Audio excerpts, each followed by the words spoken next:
Hello everyone, welcome back to my channel. आज हम लोग देखने वाले हैं छत्तीसगढ़ टीटी 2012 के वर्ग 3 के क्वेश्चन। जितने भी गणित के क्वेश्चन आए हैं मैंने यहाँ पर सभी क्वेश्चन को लेके सॉल्व किया है। ठीक है, तो आते हैं पहले क्वेश्चन पे। यहाँ पे क्या है, एक आयत की लंबाई 16 सेंटीमीटर और चौड़ाई 8 सेंटीमीटर है। यदि किसी वर्ग का क्षेत्रफल आयत के क्षेत्रफल से 2 गुना हो तो वर्ग की भुजा क्या है, ये हमें बताना है।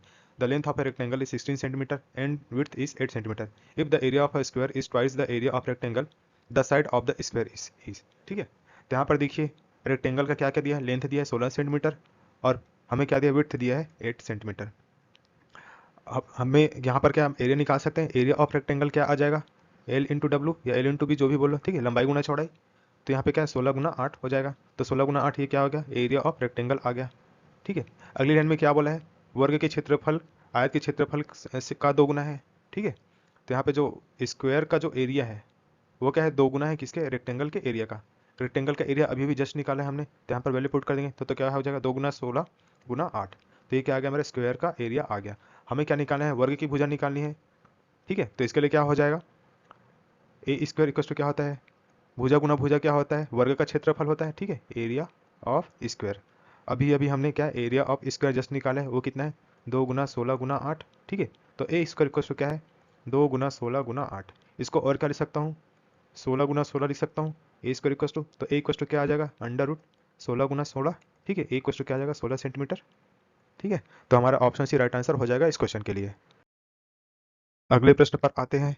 यहाँ पर क्या है, 0.4 का 5% क्या है, ये हमें बताना है। 5% ऑफ 0.4 इज इक्वल टू। ठीक है, अब देखिए यहाँ पर क्या है, 0.4 है का है तो मल्टीप्लाई हो जाएगा। 5% तो 5% को क्या लिख सकता हूँ, 5/100। ठीक है, यहाँ पे 0.4 इसको क्या लिख सकता हूँ मैं, 4/10 लिख सकता हूँ। ठीक है, अब देखिए यदि मैं इसको थोड़ा मल्टीप्लाई करूँ 5 और 4 को तो 20 हो जाएगा। 20 बटे क्या है यहाँ पर, 1000।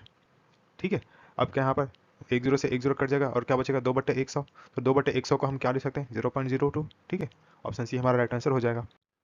आगे आते हैं। 15 मजदूर एक पानी की टंकी को 12 दिन में बनाकर पूरा कर लेते हैं, तो उसी टंकी को 20 मजदूर कितने दिनों में पूरा कर पाएंगे, ये हमें बताना है।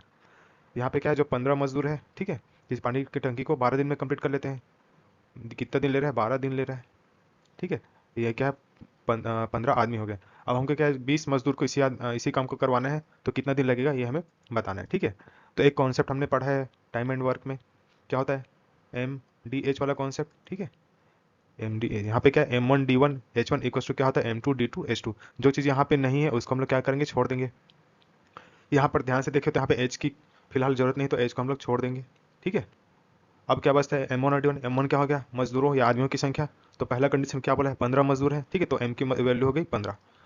कितना दिन ले रहे हैं लोग, 12 दिन ले रहे हैं, तो D1 बराबर 12 हो गया। M2 कितना है, हमको उसी काम को 20 आदमी मतलब 20 मजदूरों को करवाना है और कितने दिन में कंप्लीट होगा ये हमें बताना है। ठीक है, तो यहाँ पर इसको हल कर लेंगे तो इक्वल टू क्या हो जाएगा, 15 गुना 12/20। तो क्या है, 5 तिया 15, 5 के 20, 4 एकम 4, 4 तिया 12। तो डी इक्वल टू क्या आ जाएगा, 9। ठीक है, ऑप्शन डी हमारा राइट आंसर हो जाएगा इस क्वेश्चन के लिए। आगे आते हैं। दिए गए घनाभ के सभी किनारों की लंबाई क्या होगी, ये हमें बताना है। The length of all the edges of the given cuboid will be, length is in centimetre. ठीक है, जो सभी की लंबाई है सेंटीमीटर में दी हुई है। यहाँ पर देखिए मुझे क्या करना है, किनारे की लंबाई बतानी है, मतलब एज की लंबाई। तो मेरा एज क्या है, ये सभी लोग एज होंगे। ठीक है, जो भी लाइन अभी रेडिंग से ड्रॉ कर रहा हूँ वो सभी क्या एज है, किनारे हैं सभी। तो मुझे क्या, इसी सभी जो एज है उनकी मुझे क्या करना है, लंबाई मुझे निकालनी है। ठीक है, तो देखिएगा इसको हम कैसे आसानी से कर पाएंगे। यदि मैं ध्यान से देखूं तो ये 10 सेंटीमीटर जो लंबाई किसकी है, यहाँ पर 10 है, यहाँ पर 10, सिमिलरली यहाँ पर 10, यहाँ पर 10। मतलब 10 कितने बार है, 4 बार देखने को मिलेगा। ठीक है, 3 की बात करूँ तो 3 सेंटीमीटर ये है, 3 सेंटीमीटर ये, 3 सेंटीमीटर ये और 3 सेंटीमीटर ये। तो यहाँ पर 3 मुझे कितनी बार देखने को मिलेगा, 4 बार। सिमिलरली 6 की बात करूँ तो 6 कहाँ कहाँ पे देखने को मिलेगा, एक 6 यहाँ पर हो गया, एक 6 यहाँ पर हो जाएगा, एक 6 यहाँ पर और एक 6 यहाँ पर। तो 6 भी कितने बार है, 4 बार है। ठीक है, इसको हल कर लेते हैं तो क्या हो जाएगा, 40, 12 और 24। ठीक है, 40, 12 और 24 सभी को आपस में जोड़ेंगे तो क्या आ जाएगा, 76। ठीक है, तो 76 सेंटीमीटर, ऑप्शन डी हमारा राइट आंसर हो जाएगा इस क्वेश्चन के लिए। ठीक है, आगे बढ़ते हैं। एक कक्षा के 40 विद्यार्थियों की औसत आयु 15 वर्ष है। यदि शिक्षक को शामिल कर कक्षा की औसत आयु 16 वर्ष हो तो शिक्षक की आयु क्या है, ये हमें बतानी है। The average age of 40 student in a class is 15 years. If the average age of the class including the teacher is 16 years then the age of the teacher will be. ठीक है, यहाँ पर देखिए पहले क्या बोला है, 40 स्टूडेंट है, उनकी जो औसत आयु कितनी है, 15 वर्ष है। अब क्या है, शिक्षक को शामिल कर लेते हैं तो औसत आयु 16 वर्ष हो जाती है। ठीक है, अब देखिए मैंने क्या क्या शिक्षक को शामिल कर दिया, मतलब एक व्यक्ति मैंने एक्स्ट्रा ऐड कर दिया, तो टोटल कितने हो गए, 41 लोग हो गए। इससे क्या है, जो एवरेज जो एज है कितना हो गया, 15 से एक बढ़ के कितना हो गया 16 हो गया। ठीक है, अब यहाँ पे क्या है, मैंने जो तरीका आप लोग को पढ़ाया है एवरेज के कॉन्सेप्ट में, उसको यहाँ पर अप्लाई करेंगे। तो क्या हो जाएगा, 40 का मल्टीप्लाई किससे होगा, +1 से। ठीक है, इस +1 का मल्टीप्लाई किससे होगा, 16 से। तो यहाँ पे क्या है, 16 गुना प्लस का 1, तो कितना हो जाएगा 40 + 16, 40 + 16 मतलब क्या 56। ठीक है, ऑप्शन सी हमारा राइट आंसर हो जाएगा इस क्वेश्चन के लिए। यहाँ पे क्या बोला है, निम्नलिखित पैटर्न में से आप क्या समझते हैं या क्या ज्ञात होता है ये हमें बताना है। पैटर्न हमें दिया है 1 + 1 = 2, 2 + 2 = 4, 3 + 3 = 6। सिमिलरली ऐसे करते करते 10 + 10 = क्या है 20 है। ठीक है, तो ये पैटर्न देखने से हमको क्या क्या जानकारी मिल रही है हमें बताना है। यदि ऑप्शन पे है तो क्या है, गिनती। ठीक है, गिनती तो क्या है, कंटिन्यू होना चाहिए था। ठीक है, काउंटिंग क्या है, यहाँ पर सम और विषम संख्या। यदि यहाँ पर ध्यान से देखें तो सम संख्या तो है, विषम संख्या यहाँ पर नहीं है ना, तो विषम संख्या तो नहीं हो पाएगी। 2 का पहाड़ा हो सकता है, 2 है, 4 है, 6 है, तो 8 है, फिर ऐसे करते करते 20 आ जाए। अभाज्य संख्या है, यहाँ पर कोई अभाज्य संख्या 2 को छोड़कर और कोई अभाज्य संख्या नहीं है। ठीक है, तो ये नहीं हो सकता है। तो मेरा मोर एक्यूरेट राइट आंसर क्या हो जाएगा, ऑप्शन 2। ठीक है, 2 का जो पहाड़ा है ये हमारा राइट आंसर हो जाएगा इस क्वेश्चन के लिए। यहाँ पर इस क्वेश्चन पे देखिए, ध्यान से देखिए तो यहाँ पे क्या संख्या क्या है, 0.0000529 का वर्गमूल क्या है ये हमें बताना है। ठीक है, लिख लेते हैं, 3 बार 0 5 2 9, इसका हमें क्या करना है, वर्गमूल बताना है। ठीक है, इसको मैं और कर सकता हूँ, यदि मैं पॉइंट हटाऊंगा तो 5 2 9 हो जाएगा, अपान में क्या हो जाएगा 1। कितने बार 0 लिखेंगे, 1 2 3 4 5 6, 6 बार हम क्या करेंगे, यहाँ पर 0 लिख देंगे, 4 5 6, और यहाँ पे क्या है, वर्गमूल। वर्गमूल बताएं तो यहाँ पे वर्गमूल लगा दिए। ठीक है, ये 529 है, 529 किसका वर्ग होता है, 23 का। ठीक है, तो मैं 529 को और क्या लिख सकता हूँ, 2 3 गुना 2 3। अब इसको क्या लिख सकता हूँ, नीचे जो 1 और 6 बार 0, इसको 100 की घात 3 लिख सकता हूँ, या इसको और क्या लिख सकता हूँ, 1000 की घात 2। ठीक है, और ये 23 है, इसको क्या लिख सकता हूँ, 23 की घात 2 अपान में 1000 की घात 2। ठीक है, ये बाहर आएगा तो क्या हो जाएगा 23 अपान में 1000। तो इसको और क्या लिख सकता हूँ, 0.023। ठीक है, ऑप्शन बी मेरा राइट आंसर हो जाएगा इस क्वेश्चन के लिए। होप आपको समझ में आया होगा।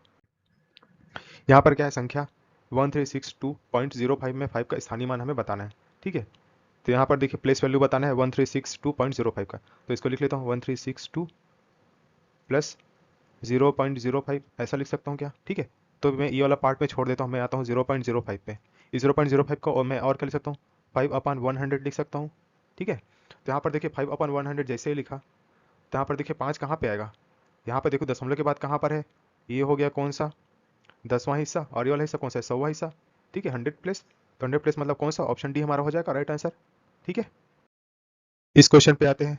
यहाँ पर क्या बोला है, निम्नलिखित संख्याओं में से किन संख्याओं का क्रम सही है ये हमें बताना है। हमें क्या है, करेक्ट ऑर्डर बताना है। ठीक है, यहाँ पर देखो जीरो बड़ा है 100 से। ठीक है, तो ये तो गलत है, जीरो छोटा है रहेगा 100 से। यहाँ पर ध्यान से देखो ऑप्शन बी में, ये ध्यान से देखूँ तो क्या है, जीरो चलो छोटा है 500 से, ये ठीक है। 500 देखिए क्या है, बड़ा 500 छोटा है -100 से। ठीक है, तो ये तो गलत हो जाएगा, -100 से तो बड़ा है 500। ठीक है, तो ऑप्शन बी भी गलत हो जाएगा।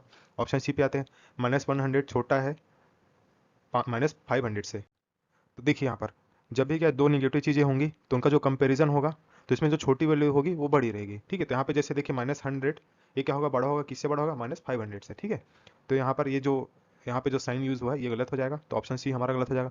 तो एक ही ऑप्शन बच गया डी, वो उत्तर की सही होना मजबूरी हो जाएगा। फिर भी एक बार चेक कर लेते हैं।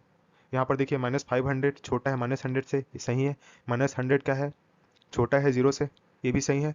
और क्या है, 0 जो है छोटा है 100 से। ठीक है, तो ये सही है, ऑप्शन डी हमारा राइट आंसर हो जाएगा इस क्वेश्चन के लिए। ठीक है, अगले क्वेश्चन पे आते हैं।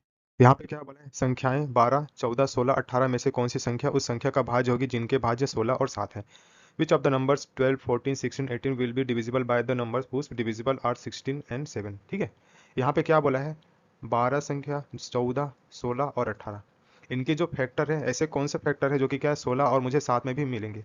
मतलब ये 12 14 16 और 18, ये चारों में से मुझे कौन से एक ऐसी संख्या है जिसमें मुझे क्या है उनके फैक्टर में देखने को मिलेंगे जो मुझे क्या है 16 और 7 में देखने को मिलेंगे। ठीक है, तो 16 और 7 को क्या लिख सकता हूँ, 16 को क्या लिख सकता हूँ मैं, 2 गुना 2 गुना 2 गुना 2। ठीक है, एक बार और है, 2 2 4 8 16। ठीक है, 7 को क्या लिख सकता हूँ, 1 गुना 7 लिख सकता हूँ। यहाँ पर यदि मैं 12 को लिखूँ तो 12 को क्या लिख सकता हूँ मैं, 2 गुना 2 गुना 3। 14 को क्या लिख सकता हूँ, 2 गुना 7। 16 को क्या लिख सकता हूँ, 2 गुना 8, यानी तो 2 गुना 2 गुना 2 गुना 2। ठीक है, और 18 को क्या लिख सकता हूँ मैं, 2 गुना 3 गुना 3। ठीक है, अब हमें क्या बताना है, उस संख्या का भाज्य होगी जिसके क्या है भाज्य 16 और 7 है। मतलब हमें फैक्टर्स बताने, कॉमन फैक्टर यहाँ पे फाइंड करना है। तो यदि मैं ध्यान से देखूं तो इस 7 में मुझे यहाँ पर देखिए 7 में मुझे क्या क्या देखना है, एक भी इंक्लूड कर लेते हैं यहाँ पर, ठीक है, सभी जगह एक इंक्लूड कर लेते हैं। तो यहाँ पर देखिए 7 है, तो मैं ऐसा ऑप्शन चुनूंगा जहाँ पे मुझे 7 देखने को मिले। खाली एक ही ऑप्शन दिख रहा है मुझे जहाँ पर मुझे 7 देखने को मिल रहा है, तो मेरा बाय डिफॉल्ट मेरा ऑप्शन भी राइट आंसर हो जाएगा, ठीक है। अब मुझे 16 के भी फैक्टर्स चेक करने हैं, तो 16 फैक्टर में क्या है 2 है, तो 2 क्या मुझे मिलेगा 14 में, डेफिनेटली मुझे 14 में भी 2 देखने को मिल रहा है, ठीक है। तो इस तरीके से हमारा जो ऑप्शन भी है राइट हो जाएगा। होप आपको ये क्वेश्चन समझ में आया होगा। Okay, that's it for today. Hope आपको आज का वीडियो अच्छा लगा होगा। यदि आपको आज का वीडियो अच्छा लगा तो चैनल को लाइक शेयर और सब्सक्राइब जरूर कीजिएगा। Thank you, have a good day.